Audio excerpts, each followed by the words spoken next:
Welcome to the Rainbow Story Hub. My name is Dustin Scott, and on this week's episode, I will be interviewing Rainbow Story Hub co-founder Ron Byers. This will be part one of two parts, and this week's episode will be much lighter than next week's.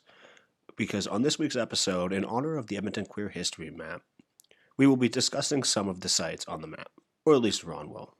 Because I wasn't there, I'm here to learn from him. Ron is going to share his perspective as both someone who's there and as a historian. I hope you enjoyed the episode. I also just want to give a quick disclaimer before we start the episode, and that is that because we recorded the interview over Zoom, there is some pretty choppy audio at times that had a lot to do with internet connections and some other things. So I hope it's not too distracting and you're able to enjoy the episode anyway. And without further ado, here's my conversation with Ron. So when the Milla Pub burnt down in November of 2021, it felt like it kind of sparked some new interest in some of the LGBTQS plus history of Edmonton. Do you have any personal stories about going to the Milla Pub and Club 70? Is that something that you were a part of? You know, I don't have any personal stories about it. At the time that it opened in 1969, I had actually I was not quite 18, so I could not have gone in at that time. The legal age for drinking was 21 anyways. So, and we, you know, as those of us in the queer historian community in Edmonton we've been doing a lot of research over the last couple of years to try and document some of this. We have not found anybody that actually was in that place. So we're relying on secondhand stories that were told to us and kind of carried through, in the back of our own memories. And really what happened is shortly after 1969, when homosexuality was decriminalized, several people in the community got together and decided that it was indeed time to start having a place where people could, be themselves. And so they looked around and found a space in what was now known as Milla Pub. That space originally opened up in 1940 as George Anton's confectionery. And then in 1947, his son took over the business and it became Jimmy's Salon, which was kind of a fine dining place. They eventually changed the name to Club Anton. But there's also stories and rumors about the private gambling club that was in the basement, there was other illegal activities that weren't necessarily above the board going on as well. So in 1969, the space at that point in time was relatively empty. They found a place in the basement and operated for a total of 3 weekends. Now, they didn't have a liquor license, so it was a bring your own bottle. It was a very small place. Maximum capacity was about 75 people. They had to sign their name in when they came in the door. Unfortunately, the owner of the building, Jimmy Anton, he was homophobic, and after about 3 weekends, shut the door down and locked the doors and booted them out.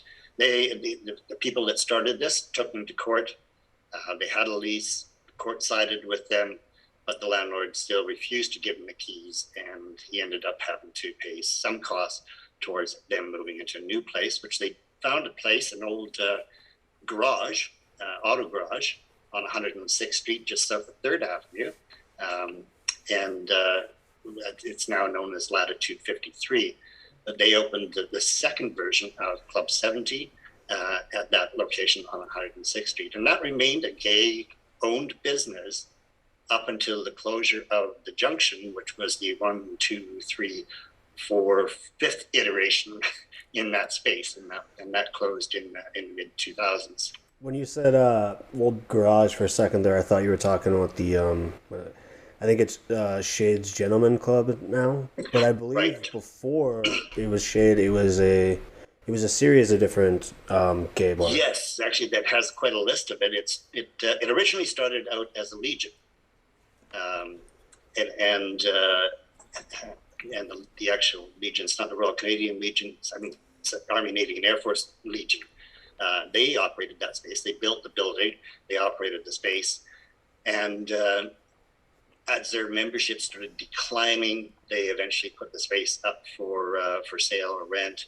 And a Lebanese family took over the place and developed a nightclub, which kind of gained a notorious reputation to have some drug dealers within the place, and the family itself had some dealers within the organization's structure.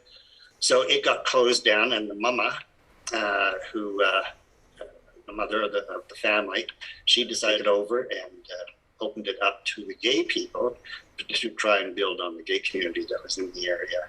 And so Mama's was the first gay bar in there. And then following that, and over the succeeding 8 or 10 years, there was probably about 4 other different gay bars within that location until people finally realized that gay bars just aren't going to work there. So it now exists as Shade's Gentleman Club. Can we talk a little bit about the Pisces Bathhouse? And did you ever go there? I know. So, yeah, the Pisces Bathhouse, it opened up in the late 70s. It was opened up by a doctor, a neurologist in the city, and his partner, a gay partner. They were cautious about opening it, but they wanted to do something that was really nice and well taken care of. There were at that time there were many bathhouses throughout the U.S. and a couple in Toronto, but we had nothing here locally other than a couple really rundown places like the Georgia Bathhouse on Jasper, just east of 97th Street. So they opened this up, and it quickly got a very large following. It was really nice inside. It had a nice living room lounge area and private rooms. It had a hot tub, and it had a sauna, and then it had a dark room where people could just go into this dark room and do what they wanted to do. Was I involved? Yeah, I was. I was actually on staff. What happened was a good friend of mine and myself, we were working part-time at Flashback at the time. We saw a need for to build a business supplying sandwiches to the Pisces Bathhouse. So we actually built a sandwich making company called Warren Street Sandwiches, Warren Street Investments. We would make the sandwiches in the kitchen of Flashback and then take them over and stock their fridge. And they were looking for an additional shift on Friday nights. And so we said, we'll come in Friday night. So we worked Friday night from 11 until 7 in the morning. We'd come in with mixtapes from Flashback, pop them in, turn the volume up, and make it into a party. Now, that particular night that it was raided, myself and my friend Bobby, we knew there was a friend having a birthday party, and we were all going to meet and celebrate at the Pisces Bathhouse after the bars closed. So we had asked for the night off, and another good friend of ours took over the shift, and Bobby and I and a bunch of other people were at Flashback, and word got to us at about 1:30 in the morning that the bathhouse was being raided by police. And some of that information came from the fellow who took over our shifts. He was on the phone with the guy at the front door of Flashback relaying some of the information. So yeah, I kind of escaped getting charged. Myself and Bobby were the only two people that worked there that missed being charged. Our employee files had been removed by the manager at the time, our good friend John M. Kerr. And so our files weren't there, so they didn't charge us. So yeah, skated that one. So he got the information that the place was being raided, and he just hid your guys' files? I'm not quite sure how those files got from the office, out of there. Yeah. But yeah, somehow he managed to get mine and Bobby's out of there because they were not in the employee files. Everybody else whose file was in there was charged, even though they weren't on duty that night. What did they charge the people that weren't on duty that night with? Well, since homosexuality was legal, they couldn't charge us being gay. Yeah. Uh, but it was a business where you went to engage in sex, and everybody knew that. But there was a law against that. It's called running a common body house. Now, in the old days, common body houses were quite often run by a madam who would have a stable of girls, and people would go there and pay for sex. And that would be considered a common body house. They took that law and applied it to Pisces. There were certainly some legal justifications there. So those are the laws that they charged. Yeah, I've heard that this is the largest mass arrest in the history of Alberta. Yeah, they rounded up quite a few people. I don't have the right numbers, all the numbers are in front of me, but it was a very large group of people. It was done at 1:30 in the morning. They had a judge all lined up, which was rare. I mean, almost unheard of. They had a judge lined up so they could bring them downtown and process them immediately before dawn. And even Michael Fair, who was one of the former city council, he was one of the people that was charged as a found-in. He remembers coming out of the police station after having gone through the charging process and then being seen by a judge and having bail set and then being released, and it was just sunup was just coming on. So they had everything in place, all ready to deal with this. So it was well planned.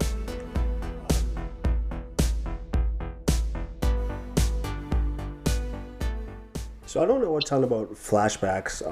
Can you kind of describe it was a gay bar? Is that correct? It was, and it was actually noted in Billboard magazine, and it was listed as one of the top 5 dance bars in North America by another magazine. So, it was quite the place. It kind of broke down barriers. We certainly made a big difference in local liquor laws, which is very, very under the carpet. In fact, carpets. Let's start there. Bars back then had carpets. And when we opened Flashback, we opened it in a warehouse, and in order to get our liquor license, they said, well, you have to put down carpet. And we said, no, not happening. We got 8,000 square feet. We're not going to put carpet on that. We want 1x4 flooring, wood flooring.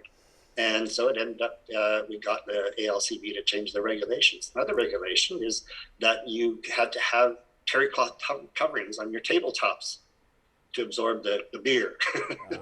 So it wasn't dripping off the table and onto the floor. We said, no, we're not having terry cloth, they're disgusting. Yeah. So we got rid of that as well.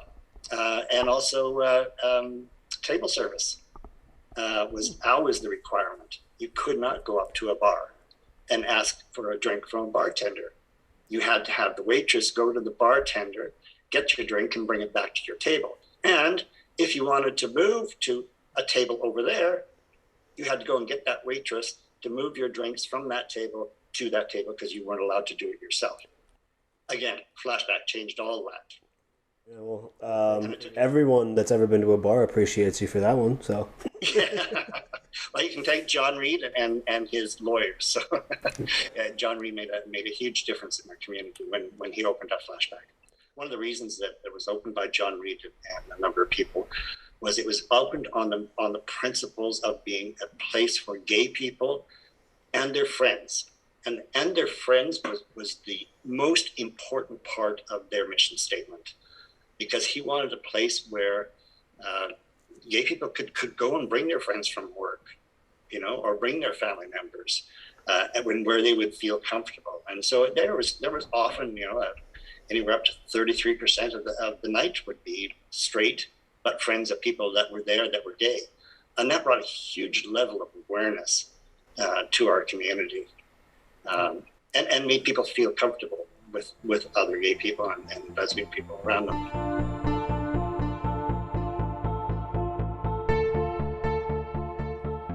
So one of the other sites I wanted to ask you about was MacDonald Drive. So when I first came out, that was 1967, roughly, my best friend in junior high school paid me as the gay guy, and we hung out quite a bit, and we were still good friends through through high school as well. But he wanted to take me out to a place where other gay people were, because we couldn't be out and gay at that time.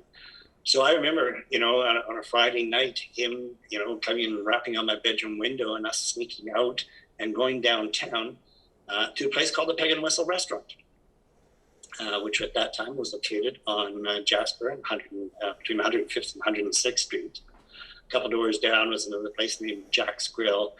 A little bit further down was another restaurant called Olympic Restaurant, and all were fairly open to the gay people. Olympic Restaurant, incidentally, now is a local bar at Rocky Mountain Brew House that still operates in that same space. So we would sit there, have coffee in one of the three places, and there were a lot of other gay people, particularly in the evenings, that hung out there. I got to know a lot of people there.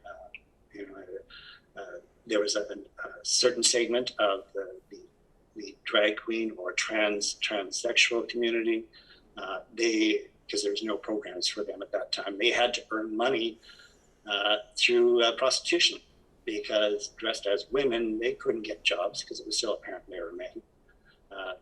And the welfare system at that time did not look kindly on them and gave them very little money. So they had to supplement their income by prostitution, and they would go up and down the street in front of the Pig and Whistle and Jack's Grill. And occasionally guys would drive around, and occasionally guys would, pick up some of the queens, or they would pick up some of the young guys that happened to be down there having coffee. Not that I ever did that. Oh, yeah, I did. And also further down the road, we had heard about this drive where people drove around as well. So we went down and checked that out. And that was, MacDonald Drive. It started at the across from MacDonald Hotel. There was the Edmonton Club located on the corner. This is well before the AGT Tower was built. And it went down past Alberta College and kind of ended at the Chateau Lacombe there in the church. First, back in those first days, it was actually a two-way street. So there would be people on both sides of the road and traffic going both directions. And men and cars would just sort of go around the block looking for men to be picked up. And they eventually changed it to one way, which made it easier. Sometimes the pickups were done right on the hill, and occasional sex favors shared in cars or in parking lots in the back or in the bushes behind Alberta College. And then it kind of grew and it extended another block over towards the old Citadel Theatre and a cafe called the Dapple Grey Cafe. And more and more the prostitutes came out and worked in that area. So yeah, that was the hill. That was pretty busy at times back in the day. That is not what I thought it was, to be honest. I thought it was more of a... You know what? I don't know what I thought it was. Fair enough.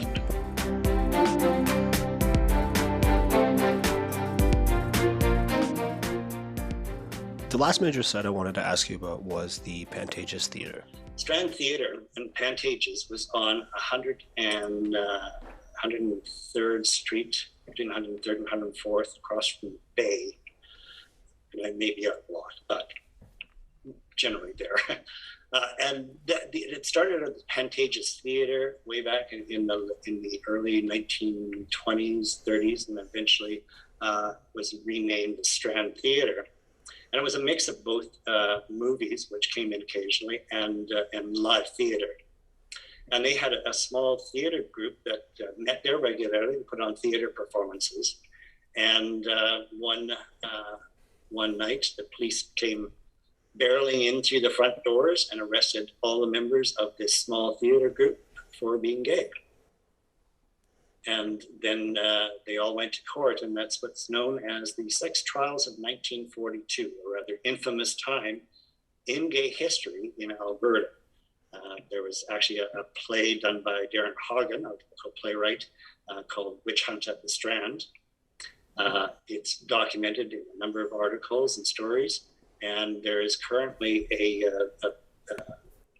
producer actor based in Los Angeles but who grew up in Bakerville, that is developing a small limited series based on the trials of 1942.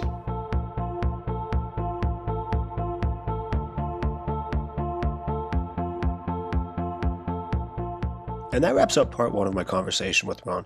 Stay tuned next week for part two.